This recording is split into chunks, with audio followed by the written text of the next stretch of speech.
whenever you're ready. It's going to be Europe, then water. We can see the European alliance is in decline because the US and EU are not cooperating over Russia. That takes out their relations high card, but doesn't take out the advantage. Offshore wind is the best way to make the US and EU care about each other again so they can deal with Russia. And when energy cooperation uniquely spills over to better relations, two reasons. First, offshore wind is really big in Europe, so their businesses are ready to work together with the US over tech. And second, conflicts involving Russia and the Middle East are predominantly over energy issues, and providing sustainable power sources key to restore stability. And Afghanistan inevitably escalates. Russia and China see this as a good place to interfere for resources, causes the US to freak out when they get involved. Prefer impact evidence for two reasons. First, empirics prove Afghanistan is a hotbed of intervention in the EU, uniquely deadly in a world of nuclear weapons, and two, ISIS makes the time critical and has a strong foothold in the region, making it inevitable ISIS set their sights on Afghanistan. Coordinated response is key to stop overlapping intervention from powers, major powers that escalate to great power war, and NATO controls all war impacts and de-escalates potential war scenarios by providing a non-violent conflict resolution. It's the only way to keep major powers in check that turns all their war scenarios, makes it try out for the AF, also solves the impact of proliferation, and the Western European Union is unable to solve anything because it already disbanded. That's not a card, and European cooperation is key to stop Russian expansionism to Ukraine, causes miscalculation within Europe, absent a coordinated response to sanction Russia to lead to nuclear escalation, discount their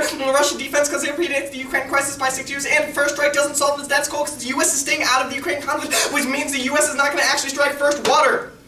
Deterrence doesn't solve. New doctrine destabilizes mutually assured destruction. Kapoor 8. Nuclear weapons facilitated provocative Pakistani behavior, triggering major Pakistani conflicts such as these inspire aggressive shift in India's conventional military posture. Job constraints increase the likelihood of Indo-Pakistani crises escalate rapidly from the conventional to the nuclear level. Cold War will start and an Indian propaganda attack Pakistan, directly pushing into the Pakistani dispute, North Dakota dispute, and water shortages cause war. States will collapse under pressure from riots and insurgent groups, which means rationality is unable to check in a world where governments don't exist and aren't, and thus are not able to actually cooperate over water shortages and food shortages. The U.S. is still key to. U.S. wind power is key to food shortages. Coal power is the largest consumer of water, even if there are other causes that also consume large amounts of water. Coal is still the worst, which means that AF is sufficiently able to solve, and food shortages still cause war. Cross-supply to state collapse argument that destroys rationality, and Indo-Pakistani war is going to happen. Tensions are uniquely high right now with the Kashmir region, which is a key location for water, which means disputes over water would uniquely escalate in Kashmir, which leads to the Indo-Pakistani war that was explained above, and